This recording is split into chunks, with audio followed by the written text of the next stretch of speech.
Hello అండి. Very good afternoon. రావాలి త్వరగా. స్పీడ్. ఒక 20 సెకండ్స్లో అందరూ లైవ్కి వచ్చేస్తే మనం స్టార్ట్ చేసేద్దాం. ఒక 20 సెకండ్స్లో అందరూ లైవ్కి వచ్చేస్తే మనం స్టార్ట్ చేసేద్దాం. ఇంకా రావాలి స్పీడ్. ఎలా ఉన్నారు అందరూ? Very good afternoon. ఎట్లా నడుస్తుందండి ప్రిపరేషన్? నిన్నటి కాన్సెప్ట్లు అందరూ రివైజ్ చేసుకున్నారా? నిన్నటి కాన్సెప్ట్ మొత్తం రివైజ్ చేసుకున్నారా? సో నిన్న మనం ఏం మాట్లాడుకున్నాం? మ్యాగ్నెటిజం అంటే ఏంటి, మ్యాగ్నెటిజం ఎలా వస్తుంది, దానికి గల కారణాలు ఏంటి, డైపోల్ ఏంటి, డైపోల్ మూమెంట్ అంటే ఏంటి. Good afternoon Prashant. So dipole moment అంటే ఏంటి, మ్యాగ్నెటిక్ ససెప్టబిలిటీ అంటే ఏంటి, ఇలా చాలా రకాల పదాలు మనం నేర్చుకోవడం జరిగింది నిన్న. అవి మనకి చాలా అంటే చాలా ఉపయోగపడతాయండి. అవి మనకి ఈరోజు చాలా అంటే చాలా ఉపయోగపడతాయి. అందుకే మీకు చెప్పాను నిన్నటి క్లాస్ అనేది చాలా ఇంపార్టెంట్ అని. అయితే ఈ రోజు క్లాస్లో మనం ఏం మాట్లాడుకోబోతున్నాం అంటే మ్యాగ్నెటిక్ మెటీరియల్స్ క్లాసిఫికేషన్, అంటే మ్యాగ్నెటిక్ మెటీరియల్స్ లోని రకాల గురించి, వేరు వేరు రకాలు ఏవైతే ఉన్నాయో వాటి గురించి డీటెయిల్డ్ గా మాట్లాడుకోబోతున్నాం. క్లాస్ చాలా ఇంట్రెస్టింగ్ గా ఉంటుంది. కంటెంట్ మాక్సిమం ఉంటుంది. స్టార్ట్ నుంచి ఎండ్ వరకు చూడండి. ఖచ్చితంగా 1 మార్క్ అయితే ఇక్కడి నుంచి వస్తుంది. ఈ రోజు 2 అవర్స్ మీరు కాన్సన్ట్రేషన్ తో వింటే మీకు 2 మార్క్స్, 1 మార్క్ పక్కాగా వస్తుంది. 1 మార్క్ పక్కాగా వస్తుంది. సో కాబట్టి కొంచెం కాన్సన్ట్రేషన్ చేయండి. Hi Srikanth, hi Prashant, everyone hi. And regular questions అయితే మీరు లాస్ట్ లో అడగండి. లాస్ట్ 5 మినిట్స్ మాట్లాడుకుందాం.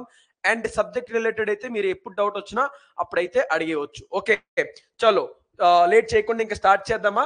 సో స్టార్ట్ చేద్దాం. సో మనకి ఫస్ట్లీ మ్యాగ్నెటిక్ మెటీరియల్స్.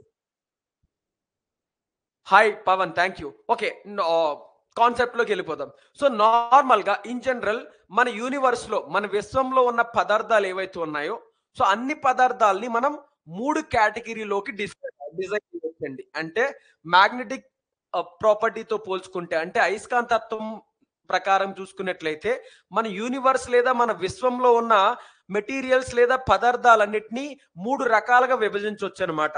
సో ఏంటి, మన యూనివర్స్ లో ఉన్న ప్రతి మెటీరియల్ ని, అన్ని మెటీరియల్స్ ని 3 రకాలుగా, నువ్వు ఏ మెటీరియల్ తీసుకున్నా ఈ మూడిట్లో ఏదో ఒక దానిలోకి మనం తోసేయచ్చు అనమాట.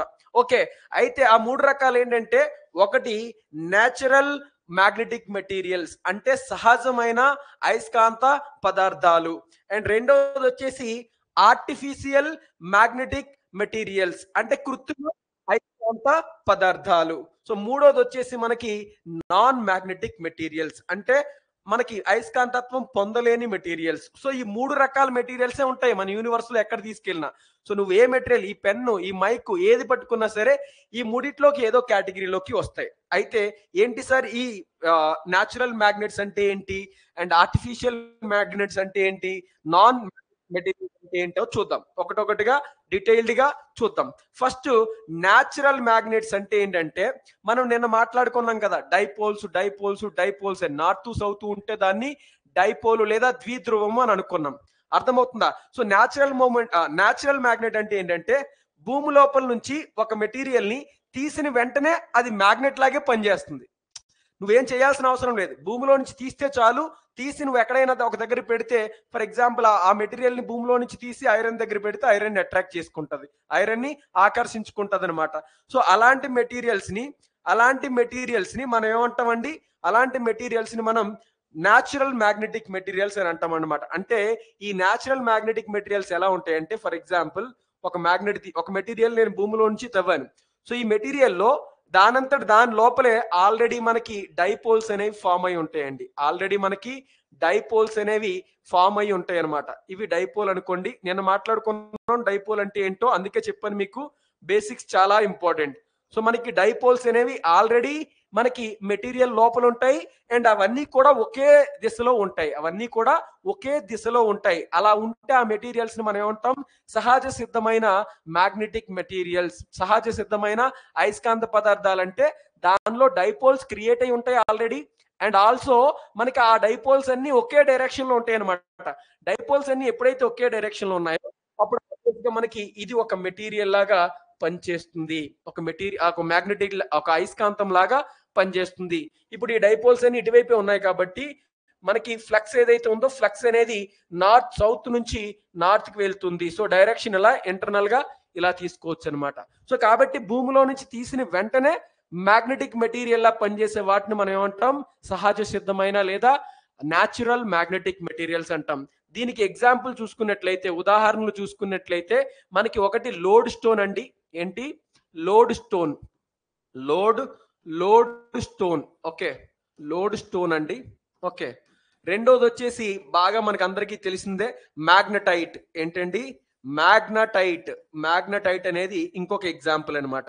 మ్యాగ్నటైట్. Okay, magnetite.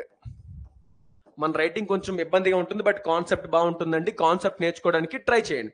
సో మనకి సహజ సిద్ధమైన మెటీరియల్స్ కి, ఐ మీన్ అయస్కాంత పదార్థాలకి ఉదాహరణలు ఏంటండి? లోడ్ స్టోను, ఇంకొకటి మ్యాగ్నటైట్. అంటే ఇవి భూమిలో నుంచి తీసిన వెంటనే మ్యాగ్నెట్ లాగే పనిచేస్తాయి.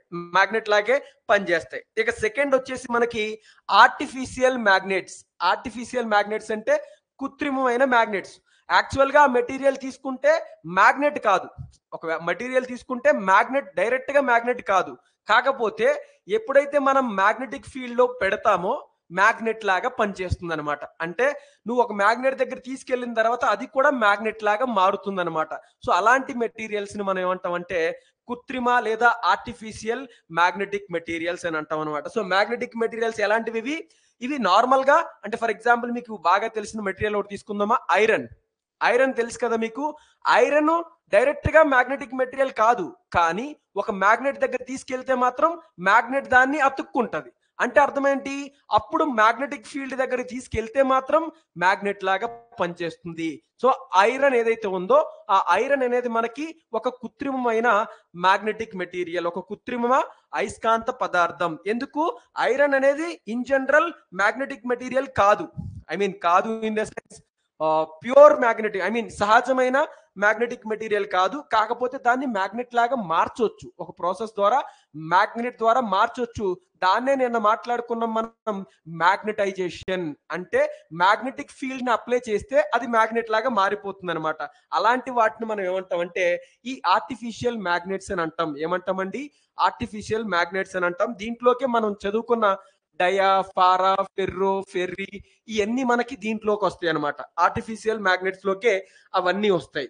సార్ మరి construction wise, atomic wise, atom wise, అణువుల యొక్క అరేంజ్మెంట్ వైజు డిఫరెన్స్ ఏంటి సార్ దీనికి అంటే ఇక్కడ చూసారా, వాటంతట అవే ఒక డైరెక్షన్ లోకి వచ్చేసాయి.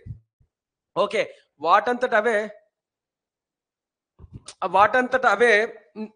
మనకి ఒక డైరెక్షన్ లోకి వచ్చేసాయి. కాకపోతే ఈ ఆర్టిఫిషియల్ మ్యాగ్నెట్స్ ఏవైతే ఉన్నాయో అవి వాటంతట అవే ఒక డైరెక్షన్ లోకి వచ్చేవండి. మనం తీసుకురావాలన్నమాట. సో ఫర్ ఎగ్జాంపుల్ వీటిలో కూడా డైపోల్స్ ఉంటాయి. ఓకే, సో డైపోల్స్ అనేవి ఉంటాయి అన్నమాట. ఓకే, మేబీ ఒక డైరెక్షన్ లో ఉండొచ్చు, లేదా ఆపోజిట్ డైరెక్షన్ లో ఉండొచ్చు, ర్యాండమ్ గా ఉండొచ్చు. సో ఇలా మనకి వీటిలో కూడా డైపోల్స్ అనేవి ఉంటాయి ఈ మ్యాగ్నెటిక్ మెటీరియల్స్ లో కూడా. కాకపోతే ఇవి ఒక డైరెక్షన్ లో ఉండవు అనమాట. ఒక డైరెక్షన్ లో మనం తీసుకురావాల్సి ఉంటుంది. అందుకే మనం ఆర్టిఫిషియల్ అంటున్నాం. అర్థమవుతుందా? సో మనకి ఇంకొంచెం డీటెయిల్ గా ముందుకు వెళ్ళేటప్పుడు నేను డిస్కస్ చేస్తా. ఓకేనా? ముందుకు వెళ్ళేటప్పుడు నేను డిస్కస్ చేస్తా. సో ప్రజెంట్ అయితే మనం ఏమనుకోవాలి, ఇవి దీంట్లో కూడా డైపోల్స్ ఉంటాయి, కానీ డైపోల్స్ ఉండొచ్చు, లేకపోవచ్చు. బట్ ఒకవేళ ఉన్నా ఇవి ఒక డైరెక్షన్ లో ఉండవు అనమాట. ఎట్లా పడితే అట్లా ఉంటాయి. సో ఇవి మనం బయట నుంచి మ్యాగ్నెటిక్ ఫీల్డ్ ని అప్లై చేసినప్పుడు, మ్యాగ్నెటిక్ ఫోర్స్ ని అప్లై చేసినప్పుడు ఇవన్నీ ఒక డైరెక్షన్ లోకి వస్తాయి అనమాట. అప్పుడు మ్యాగ్నెట్ లాగా పనిచేస్తాయి. అప్పుడు మనకి మ్యాగ్నెట్ లాగా పనిచేస్తాయి అనమాట. అర్థమవుతుందా? అందుకే వీటిని మనం ఏమంటామంటే ఆర్టిఫిషియల్ మ్యాగ్నెట్స్ అని చెప్పి అంటాం. ఆర్టిఫిషియల్ మ్యాగ్నెట్స్ అని చెప్పి అంటాం అనమాట. ఓకేనా? దీనికి ఎగ్జాంపుల్స్ వచ్చేసి మనకి ఈ ఐరన్ కానీ, సో మనకి కాపర్ కానీ, ఇవన్నీ మనకి దీంట్లోకి వస్తాయి, ఆర్టిఫిషియల్ మ్యాగ్నెట్స్ లోకి వస్తాయి. ఇక లాస్ట్ ఇది ఉంది చూసారా, లాస్ట్ వచ్చేసి మనకి నాన్ మ్యాగ్నెటిక్ మెటీరియల్ అంటే నువ్వేమైనా చేసుకో బాసు. నువ్వు మ్యాగ్నెటిక్ ఫీల్డ్ దగ్గర పెడతావో, తీసుకెళ్లి అయస్కాంతం దగ్గర పెడతావో, నాకు సంబంధం లేదు. నేను మాత్రం మ్యాగ్నెటైజ్ అవ్వను. నా లోపల నుంచి మాత్రం మ్యాగ్నెటిక్ లైన్స్ ని కానీ నేను మ్యాగ్నెటైజ్ అవ్వను. నాకు సంబంధం లేదు. నేను అయస్కాంతీకరణం పొందను. నువ్వేమైనా చేసుకో, నన్ను తీసుకెళ్లి మంచి స్ట్రాంగ్ మ్యాగ్నెట్ దగ్గర పెట్టు, నేను మాత్రం మ్యాగ్నెటైజ్ అవ్వను, నేను రియాక్ట్ అవ్వను. సో అలాంటి మెటీరియల్స్ ని మనం ఏమంటామంటే నాన్ మ్యాగ్నెటిక్ మెటీరియల్స్ అని చెప్పి అంటాం అనమాట. ఈ నాన్ మ్యాగ్నెటిక్ మెటీరియల్స్ ఏవైతే ఉన్నాయో ఇవి దేంతో అసలు నువ్వు ఏం చేసినా సరే ఆ మ్యాగ్నెట్ లా మారదు. ఇంకా ఇది నువ్వు ఏదో ఒకటి చేస్తే మ్యాగ్నెట్ లా మారుతుంది. ఇది నార్మల్ గానే అది మ్యాగ్నెట్. సో ఇవి నువ్వు ఏం చేసినా మ్యాగ్నెట్ లో మారవు. దాటిని మనం నాన్ మ్యాగ్నెటిక్ మెటీరియల్స్ అంటాం. ఎగ్జాంపుల్స్ వచ్చేసి మనకి చెక్క ఉంటుంది కదా, వుడ్ తీసుకున్నా, లేదంటే మనకి ప్లాస్టిక్ ప్లాస్టిక్ తీసుకున్నా సరే, ఈ వీటిని మ్యాగ్నెట్ లాగా మార్చడం నీ వల్ల కాదు, నా వల్ల కాదు, ఆ దేవుడి వల్ల కూడా కాదు. సో ఈ రెండు మనకి ఏంటండి, నాన్ మ్యాగ్నెటిక్ మెటీరియల్స్. నువ్వేం చేసినా అవి మ్యాగ్నెట్ లాగా మారవు. అర్థమవుతుందా? సో ఇవి మనకి మేజర్ టైప్స్ అన్నమాట. ఒక పదార్థాన్ని మూడు రకాలుగా చెప్పొచ్చు.